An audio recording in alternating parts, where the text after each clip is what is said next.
గం గణపతియే నమః. లక్ష్మణమూర్ఛ హనుమ రక్ష. హనుమంతుని జయ కీర్తనలతో వానరసేన ఉత్తేజితమై జయహో రామచంద్ర జయహో, రామానుజ లక్ష్మణ జయహో, రామభక్త హనుమాన్ జయహో, జయ జయ జయహో అంటూ దిక్కులు పిక్కటిల్లేలా జయ జయ ధ్వనులు చేస్తుంటే రామ లక్ష్మణ సమేతంగా వానరసేనల ముందు దిగాడు హనుమ. ఆ ముగ్గురిని చూస్తూ మరోసారి జయ జయ ధ్వనులు చేశారు వానరులు. వారి జయ ఘోషలతో లంకానగరం కంపించిపోయింది.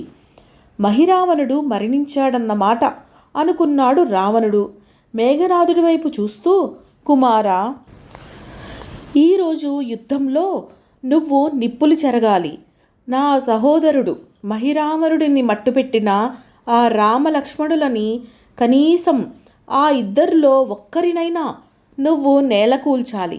నీ ఇంద్రజాల మహేంద్రజాల మాయా తాంత్రిక విద్యలన్నీ ఈరోజు ప్రదర్శించు అని ఆజ్ఞాపించాడు. ఆ రోజు రామ రావణ సేనల మధ్య పోరు భీకరంగా సాగింది. ఆ రోజు లక్ష్మణుడు అరవీర భయంకరుడై చెలరేగాడు. అద్భుతమైన ధనుర్విద్యా పాటవాన్ని ప్రదర్శిస్తూ ఒకేసారి పంచ దశ శరాలను సంధిస్తూ ఒక్కొక్క శరాఘాతానికి ఒక్కొక్క అసుర ప్రముఖుడిని నేలకూల్చుతున్నాడు. హనుమతో పాటు మరికొందరు వానర ప్రముఖులు కూడా లక్ష్మణుని యుద్ధ నైపుణ్యాన్ని గాంచి అచ్చెరువొందుతూ అతడి ఒక్కొక్క శరాఘాతానికి ఒక్కొక్క అసురుడు నేలకూలినప్పుడల్లా జయహో శ్రీరామ్, జయ జయ హో రామానుజ అని జయజేలు పలుకుతున్నారు. ఆ జయఘోషలను వీణుల విందుగా ఆలకిస్తున్న హనుమ ఆనాటి యుద్ధ ప్రారంభానికి ముందు తనతో విభీషణుడు చెప్పిన, హనుమ, మహిరావణుడు సంహారాన్ని రావణుడు తేలిగ్గా తీసుకోడు.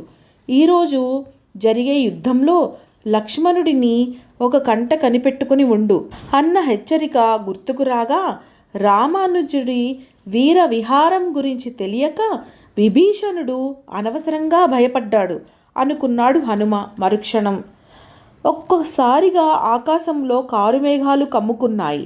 ఉరుములు గర్జనలతో మెరుపుల విద్యుత్కాంతులతో యుద్ధభూమిలో చీకట్లు అలుముకున్నాయి. చీకటి అంటే వానరులకి భయం. వాటికి చీకట్లో దృష్టి మందగిస్తుంది. అందుకే పగటిపూట నానా ఆర్భాటం చేసే వానరాలు చీకటి పడగానే నిశ్శబ్దంగా ఉండిపోతాయి. చీకటి అంటే అసురులకి పండగ. చీకటి పడితే రాక్షసుల బలం రెట్టింపు అవుతుంది. అందుకే రాక్షస మాయలు ఎక్కువగా రాత్రిపూట జరుగుతుంటాయి. అయితే రావణుడు బ్రహ్మవంశజుడు, బ్రాహ్మణుడు, అసురులకి ప్రభువు. అతని తమ్ముడు కుంభకర్ణుడు, కుమారుడు మేఘనాథుడు. వీరి మాయా మంత్రజాలాలకి రాత్రింబవళ్ళు అన్న తేడా ఉండదు. రావణపుత్రుడు ఇంద్రజిత్, బిరుదాంకితుడు మేఘనాథుడు తన మాయా మహేంద్ర జాలాన్ని ప్రదర్శించి ఒక్కసారిగా చీకట్లు సృష్టించాడు. ఆ చీకట్లో కళ్ళు సరిగ్గా కనిపించక వానరాలు గగ్గోలు పెడుతుంటే రాక్షసులు రెట్టింపు బలంతో వాళ్ళ మీద విరుచుకుపడి దునుమాడుతున్నారు. రాక్షసుల అట్టహాసాలతో వానరుల ఆక్రందనలతో యుద్ధభూమి హోరెత్తిపోతోంది. లక్ష్మణ, ఇది ఇంద్రజిత్తు మాయాజాలం, ఛేదించు అరిచాడు విభీషణుడు. ఇదిగో వాయువ్యాస్త్రం అంటూ అస్త్రాన్ని ప్రయోగించాడు లక్ష్మణుడు. ఒక్కసారిగా సుడిగాలి రేగి మేఘాలను ఎగరేసుకుపోయింది. వానరులు వెలుగును చూస్తూ జై శ్రీరామ్ అంటూ నినాదాలు చేస్తుండగా చెదరిపోయిన కారుమబ్బుల స్థానంలో మేఘనాథుడు కనిపించాడు.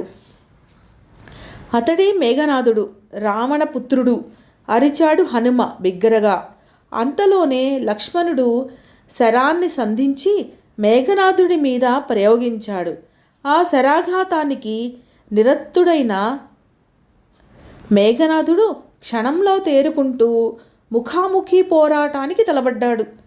లక్ష్మణ మేఘనాథుల మధ్య పోరు భీకరంగా సాగుతోంది. ఆ పోరాటాన్ని తిలకించటానికి ఇరుపక్షాల్లోని వారందరూ తాత్కాలికంగా యుద్ధాన్ని విరమించారు.